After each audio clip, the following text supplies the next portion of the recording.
Welcome to this week Inside Sim Racing. What would this be? Mid-November edition? Yeah, we're going to do 3 this month. Sure would be, then. Mid-November edition. Darin Ganji here with my good buddy, Sean Cole. And this week Inside Sim Racing is sponsored by iRacing.com. And to start up a new membership for only $5, click on any of the banners you see at our website, and you can get your iRacing career going. So speaking of iRacing, the Lotus 49, which is one of the most iconic sim cars of all time, has been delayed. So this is a car a lot of people pre-ordered, and I guess they're kind of canceling the pre-orders, giving you your money back, credit. Yeah, they want more time to really perfect it, because this is, like you said, one of their iconic cars. They want to make sure it is exactly the way it's supposed to be. So they're going to take, and I applaud them for holding out. Do you know what the Lotus 49 means to me? A lot. That was like one of your very first sim cars. This is I give this car, the Papyrus Grand Prix Legends, the Lotus 49. This is the car that took me from arcade racer to sim racer. Yep. I mean, before that, I didn't know the difference, I don't think. And in GPL Grand Prix Legends, that was the car to have. Yeah. I like driving the American, the Eagle, the Dan Gurney car, but the Lotus was the one. If you really wanted to dominate, that was the car to have. Oh yeah. So yeah, they're delaying the launch of that. So if you pre-ordered it, you're going to get a credit for $11.95. You can use it for whatever you want in the iRacing service. And then when it does come out, it's going to be free to all of you that did pre-order it for being patient and putting out that $12. I know a lot of people are waiting on this car. That's going to be a blast, man. I can't wait to race that thing. Yeah. So speaking of old school stuff, that transitions us to GTR2. There's a track that just came out, Targa Florio, and the Power and Glory Mod 3 for GTR2 was also released recently. Now, we're going to transition back to my place because since it's old school, got to use the old school wheel. So we're going to take it over to my rig, do a little driving, and I'll tell you all about that mod.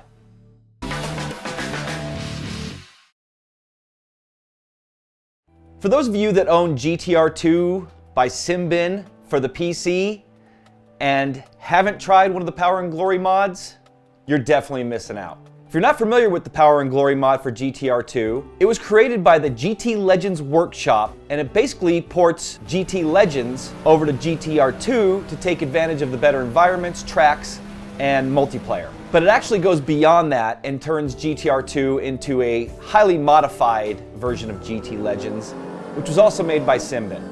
Now this is the third version made by this team, which is why they call it Power and Glory 3.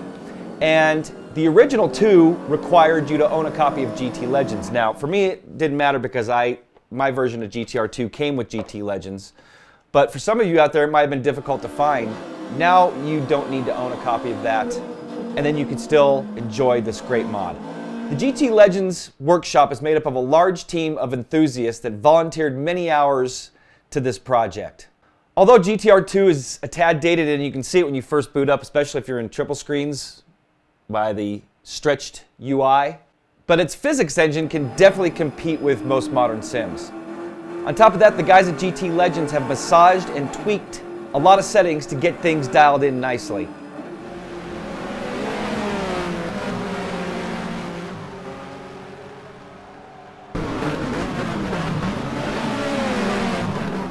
One of the really cool things about a mod like this is it basically takes GTR2 and turns it into a completely new game. I'm still amazed at the level of detail and work that goes into bringing a mod like this to us sim racers.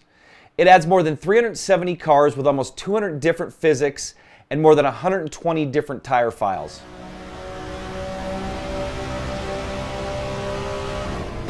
The mod comes in 4 files, one being an executable that gets the installation rolling. You need to have a copy of GTR2 installed, and a fresh copy is recommended. It then asks if you want to create a standalone version of Power and Glory, which is what I did, or you can add it to your current version of GTR2. There's a third option that they say is not recommended, so better stop just making a new install if you have the space. Once you get it loaded, Power and Glory 3 comes with its own launcher that allows you to get updates, patch your player, and start the game. Let's talk about patching your player first, because that's where some of the enhancements take place. First of all, force feedback is enhanced, better, faster, and more aggressive AI, and there's better collisions in multiplayer. So they probably adjusted the contact model or perimeters somehow. And there's a bunch of other stuff that they had actually done in that whole patch process. So what exactly do you get from the Power and Glory mod? Well, all the cars from GT Legends that are from the 60s and 70s eras, as well as some that the GTL Workshop team have added. They've also done some tweaks to the tracks with graphic additions. The UI has been changed, and there's been music added, and like I said, when it comes down to it, this is basically a new game. Now on top of that, as we mentioned coming into this segment, Targa Florio has now been ported over to GTR2. Located on the Italian island of Sicily, Targa Florio is probably the longest track in the world. The Targa Florio was actually considered an endurance road race that was founded in 1906. It was the oldest sports car racing event and part of the World Sports Car Championship between 1955 and 1973. While the first races consisted of a whole tour of the island, the track length in the race's last decades was limited to 72 kilometers of the Circuito Piccolo del Madoni. Now that's something I'd never heard, so that's actually the name of the circuit that we're running here. In 1977, due to safety concerns, they stopped running that particular event, but they currently use it for an Italian rally championship. For us sim racers, Targa Florio first showed up for Grand Prix Legends. That's where the original version was built, and then converted to R Factor and GT Legends, and now GTR2 by The Sky and Neil Janney. They've added new textures, shaders, and a lot of other improvements.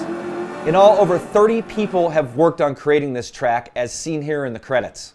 I'd say this whole package, starting with GTR2, the Power and Glory mod, and then Targa Florio, must have for sim racers. I would say GTR2 is definitely ranks up there as one of the classic sim racing titles. So if you don't have it, you should probably try to find yourself a copy on eBay. Take advantage of this Power and Glory mod. Get Targa Florio. You know, that is if you like old school racing like Sean and I do. So anyway, if you're interested in picking up that mod, or either one of these mods, gonna have links in the description of our show. Hope you've enjoyed this little piece on the Power and Glory Mod 3 for GTR2, Targa Florio track, and that's gonna wrap up this half of the show. We'll see you when we come back.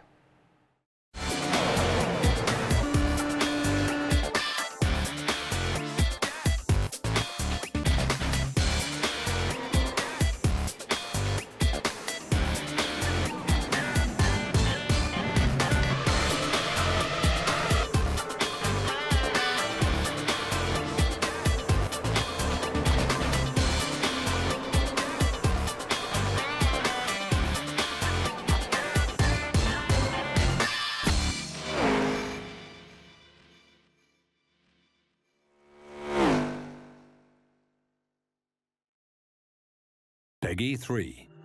What makes a driver a champion? Determination, speed, courage. There are many drivers with these qualities, but they're not always enough to make a champion. A champion needs something more. When you push yourself to the limits, there is only one thing that can really make the difference: control.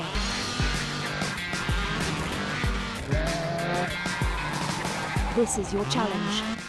This is WRC3. Does a real race car have a center post? Of course not, and neither should your race rig. The RSeat Evo V3 with its unique design has no center post.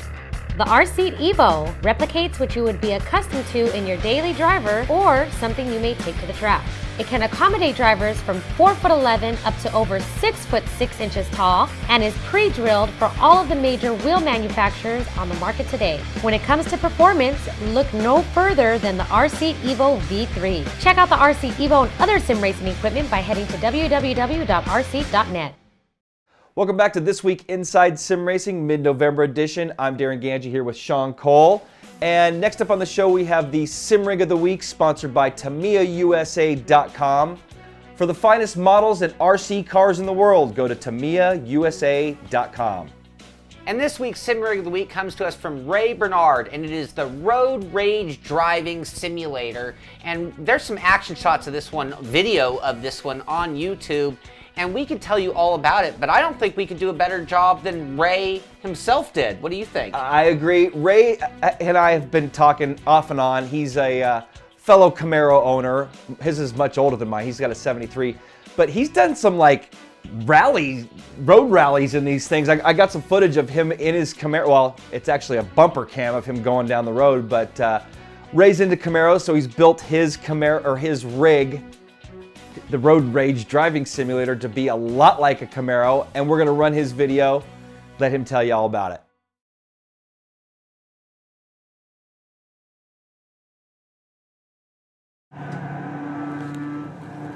The Road Rage driving simulation cockpit is designed to imitate the seating position and real car feel of the driving controls, just like in a real car. The real car pedals are out of a mid-70s GM sedan. The gear shift is out of a Ford truck. The 15-inch steering wheel is an aluminum wheel available from Speedway Motors. The pedals are swing-type GM car pedals that utilize springs on the push rods to imitate the resistance of a real set of car pedals. This is only possible when the seat and pedals are both mounted securely to the same structure. Otherwise, putting 100 pounds of force to the brake pedal would just push the pedals forward or the driver backwards. The spring tension can be changed by swapping the springs for each pedal to get the resistance you like. I have mine set up with a fairly stiff dual coil spring to imitate the manual brakes on my 1973 Camaro Z28. It takes about 100 pounds of force with your foot to bottom the pedal against the stop. I have also limited the travel of the brake pedal to imitate the pedal getting firm at about half the travel of the clutch pedal. The pedal calibration takes care of the limited travel and tells the sim that full braking is at the point where the coils of the spring are all stacked against one another. The condition is called coil bind. The clutch pedal utilizes two smaller, less powerful springs that give the clutch pedal full travel to the floorboard and the appropriate amount of resistance. The spring and bottoming spacer configuration of the brake pedal gives a feel similar to that of a load cell, still working off of travel, which has been reduced by half, and the tension with a spring that takes 100 pounds of force to completely compress. The GM pedal push rods in turn operate the G27 gaming pedals. Spring tension of the game pedals is then irrelevant and does not noticeably affect the tension of the spring on the car pedal. I've installed Logitech throttle return springs in all three gaming pedals to reduce the wear and tear on the gaming pedals. The gear shift has real car feel of a gear shift in a Ford truck, only with a shorter handle to maintain a short throw, such as that in a performance sedan from the 70s. The heavy feel of the truck shifter is greatly reduced when only the shifter portion of the transmission is used, and it has the detented mechanical feel of the shifter in a real car. The Ford truck shifter then in turn operates the G27 gear shift in unison with the shifting of the truck shifter. The Ford truck shifter has 6 gates and can have 6 forward gears and reverse. The reverse gate can either be in the 6th gear location with 5-speed cars or 6-speed cars where the 6th gear isn't needed, or all 6 forward gears can be utilized, allowing for reverse gear engagement when 6th gear is selected while pressing down on the Logitech shifter stem at the same time. The seat is a flow-fit seat, which sits on a motorized drawer that has 14 inches of travel to accommodate drivers of every size. Seat position is changed by a high-powered 12-volt linear actuator mounted under the floorboard, with a rocker switch mounted on the dashboard of the rig to run the seat back and forth. I have a Rockford Fosgate I-beam tactile transducer mounted under the seat. The seat is attached to the drawer via 6 rubber vibration isolators, which help the vibration from the transducer to concentrate on shaking the seat and not the whole rig. The I-beam shaker and speakers are run off of a car audio amplifier mounted under the floorboard as well. All of the 12-volt equipment is run off of a 50-amp 12-volt power supply, which sits on the floor directly under the rig. The yellow steel frame by itself weighs in at 115 pounds. With everything but the computer, television, and 12-volt power supply, it weighs 180 pounds.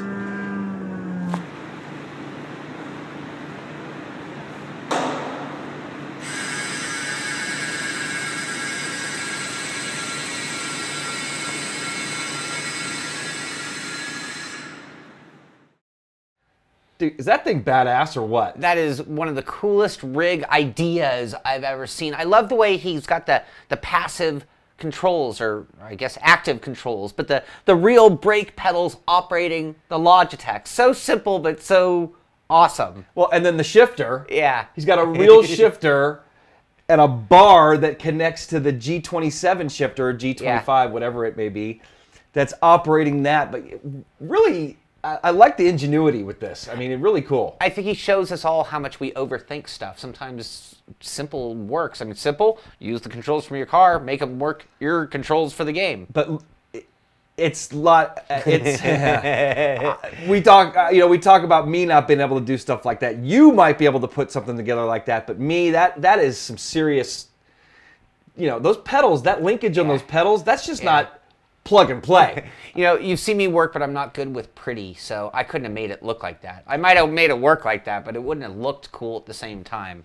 So Ray, thank you for sharing your rig with us. If you'd like a Inside Sim Racing sticker, bumper sticker for your Camaro driving simulator, we'd be more than happy to send you one. So Ray, get us your mailing address, and we'll send you out a sticker as soon as possible. And that's going to lead us to our poll that we've had up on our site for a while, and we talked about it here on the show a little while ago, and it was, what sim do you think has the most potential? So do you know what won the... I do not. I do. Project Cars got the most votes. So Project Cars got 42% of the vote with 126 votes. Second place was R Factor 2 with 83 votes. And Assetto Corsa in third place. The other three sims on the list were Race Room Experience, Kart Sim, and Kart Racing Pro. 301 total votes. So do you know why Project Cars won? No, why? You know why it won? I have a good feeling. They had a little, in the Project Cars World of Mass Development forums, I saw on somebody's signature, vote on Project Cars at Inside Sim Racing to have the most potential. So there was some lobbying going on. There's a little bit of lobbying going on. But you know what? Hey, that's cool for them. And I would probably agree with that statement. I almost in that order for me. I think Project Cars, I honestly, personally think it has the most potential of the three that made the top of the list. But the other two, I think, are close seconds. I think them having people lobbying for them is an indication that it maybe deserves that top spot, because that shows the community behind it already, and that's a big part of sim racing now. Yep. Which takes us to our next poll, and actually has to do with our next special event. Last show, we'd asked you to help us name the next special event, and we got some great suggestions from you guys on YouTube, Facebook, our forums. Some of them: ISR Winter Showdown, Ice Bowl 200, Snow Bowl 200, Black Ice, Polar Bear, Winter Rock, Winter Blast, Rocky Road, tons of them. So we're gonna put a new poll up on our site and ask you what you guys think. And yeah, the race is coming up, but the race is gonna go on no matter what the name of it is, but we plan on doing this annually. Exactly, so this is like the icebreaker type name. This is gonna be our annual name for our December race, which will always be an oval. Who knows? Maybe? Yeah, probably. Yeah. Since we're going to call it the 200 or something like that. We'll keep it oval related. So yeah, speaking of which, that event's coming up on December 1st. If you haven't signed up yet and you want to be involved, register at our forums. If you want to win a prize. If you don't want to win a prize, you don't have to register on our forums, because it's going to be an iRacing official event. And it's going to be on December 1st. Week in advance, the practice servers and qualifying servers are going to go up. Lots of prizes we have to give away, starting with a grandstand wheel stand. And also, Bill Craig has put up a $40 Best Buy gift card that he's donated to the race. So that's as good as cash, essentially. Yeah, it'd be a nice Christmas gift for somebody, or to use to buy a Christmas gift right around December. So. Absolutely. On top of that, we have a GT Omega wheel stand that we're going to be giving away. In addition to that, we have a Derek Spear Track Boss button box. We've got a Thrustmaster TH8 RS shifter. And then some iRacing credits. I got to talk to Tony and see what he's going to put up, because they're going to probably put up some good amount of credits. The winner of every split will get an Inside Sim Racing bumper sticker, and the top 3 are podium finishers from every split will get a certificate with their name and the event and the place that they finished. And we have the Z1 Sim dashboard software that's going to go to a lucky participant. And speaking of which, we need to talk about how these guys are going to win. And the way that people are going to be eligible for prizes are: A, you had to register at our site, and then B, you have to finish 198 of the 200 laps in your split without incident. So you have to have an incident-free race. Again, finish 198 of the 200 laps, so you don't need to win, you just need to finish. and then your name will be put into a drawing, and then we'll announce the winners on the show here. So in other words, we'll put all those names into a pool or into a hat, whatever we're going to have here. And Sean and I are going to pick those, and we'll say, okay, the winner of the GT Omega wheel stand is so-and-so. Okay. So that's how you win. You don't have to win the race. You win the race, you're going to get a bumper sticker and a certificate. And most likely you will be eligible, because you most likely will be incident-free, and you will have finished 200 laps as the winner. 198 laps at the Rock, incident-free. Yep. Place isn't known for incident-free. Well, you're going to have to be on your game. You know, we promote clean racing in these special events above everything because we want everybody to have fun. Nobody wants, especially when it comes to cautions. Yeah. Nobody wants to sit under yellow for 4 hours. No, that's no fun. So, you know, we want these, 200 miles. That could take a long time. It's our practice race right behind us. I didn't get out of that caution-free or incident-free. I did, but I was running my qualifying setup, so I had to park it because the thing went to junk after about 10 laps. Speaking of which, we have a replay that John Paquin has posted at iRacing. For those of you that need some help, he's also posted a race setup and a qualifying setup. And just a tip for those of you that are trying to get around the track, get that car as low as you can near that yellow line around the corners, because that's the fast way around. If you're lane up, you're losing a tenth per half of the track. So if you're lane up in turns 1 and 2, lane up in turns 3 and 4, you're losing probably 2 tenths. I'll tell you something else about this track. You're going to get slower every lap, and if you keep pushing harder, trying to keep those lap times low, you're going to get even slower. You're going to push up the track, you're going to get more tire wear, you get more tire heat, less grip, and everything's even going to get worse from there. So as it starts to go, you actually really got to slow down to go fast at the Rock. Yep. Slow can be fast. So hopefully you guys can join us again December 1st. It goes off at 1 p.m. U.S. Eastern Time. So, and if you're out of the country, just get out the world clock converter and convert it, to figure out what time. Again, practice and qualifying is going to be going on the week before. So hopefully you guys can get signed up. Sign up at our forums, InsideSimRacing.tv, and get involved. Yeah, it's going to be a fun race. Help us vote for that name of the race too, because we're going to be planning it every year. So. Anything else, Sean, that you can think of? No, kind of a little different pace today, but a lot of good stuff. Lots of good stuff. Hopefully you've enjoyed the show. To see more about Inside Sim Racing, come to our site. Like I mentioned, InsideSimRacing.tv. You can watch all of the This Week episodes, our reviews of everything sim racing related in the world that we can think of. And that's going to wrap it up for Sean Cole. I'm Darin Ganji. We'll see you guys next time.